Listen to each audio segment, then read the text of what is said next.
How's it going, everybody? Welcome to Rams Project. This is Chris Nugent coming at you with another period of instruction. So today we're going to be, that sun's bright. Sorry guys if I'm blinding you.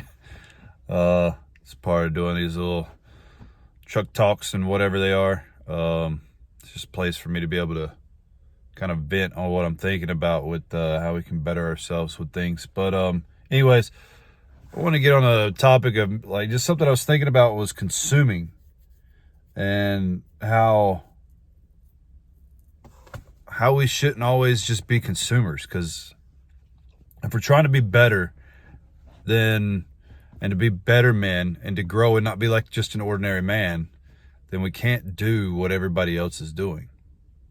As how things are. If you want to be different, you have to do what other people don't do. So I'm looking at trying to figure out with the whole thing of with consumption, and what I'm understanding from that is that that's not what we need to be. We got to consume. You can't get out of consuming. You're going to have to consume. That's just human nature. That's us in life.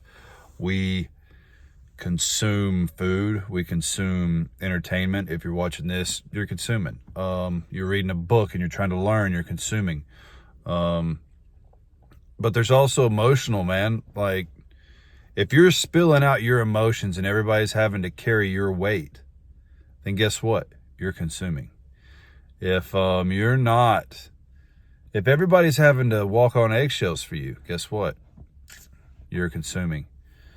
Another one is that you got to know that puts other people into a spot of where they can't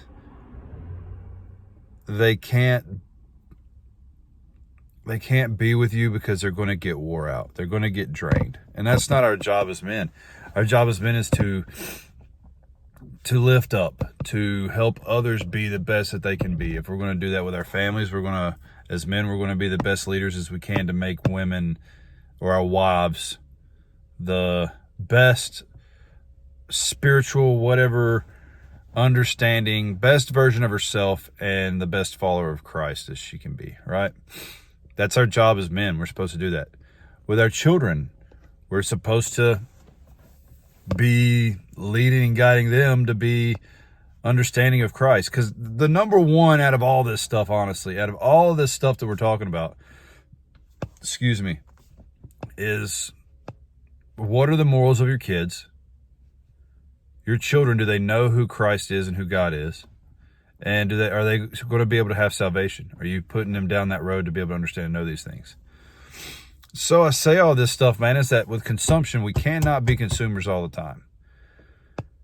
And that goes in life. We've got to be producers. We've got to be builders. We've got to be doers. We've got to be makers. So let's look at this in like a community/church way, right? Let's look in that paradigm of church and of community.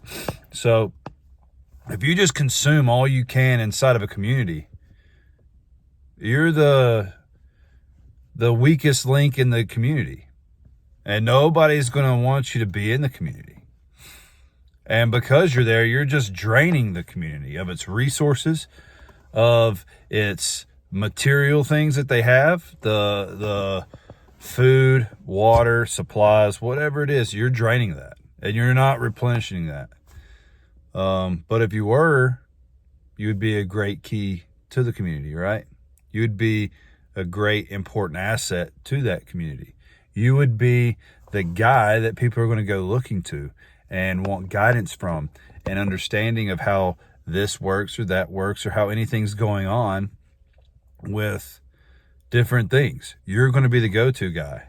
If you're the guy who gives. Now, don't get me wrong, that's not always, because there's some things that we can't control in life, right? We can't control everything, but we can control our own little corner and what we're going to do and how we're going to react to things, right? So, same thing with church. How many churches nowadays are dead and drained because only 1 to 5% of the church is actually doing anything? 1 to 5% of the church is actually volunteering.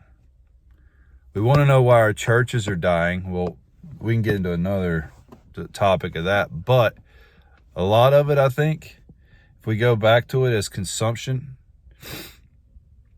how do we allow the men in our church to not be volunteering?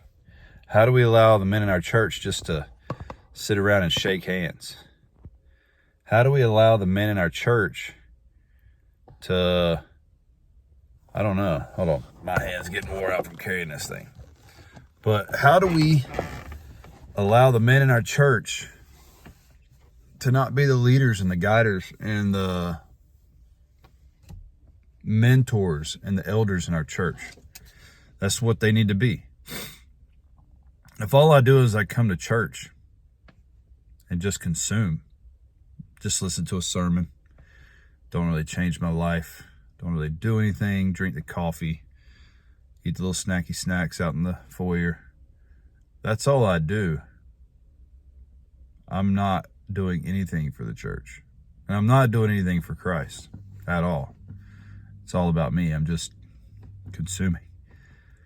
But if I was to take that and change it to where I volunteered, I got in the Word and I studied and I became a leader, excuse me, and a mentor. Just look at the value you have now. Just look how valuable your church will be. Just think of how well your younger men will be because they have a good leader and they have somebody they can go to talk about life and things that they have, and you can disciple and mentor people. All right? Just think about that, man.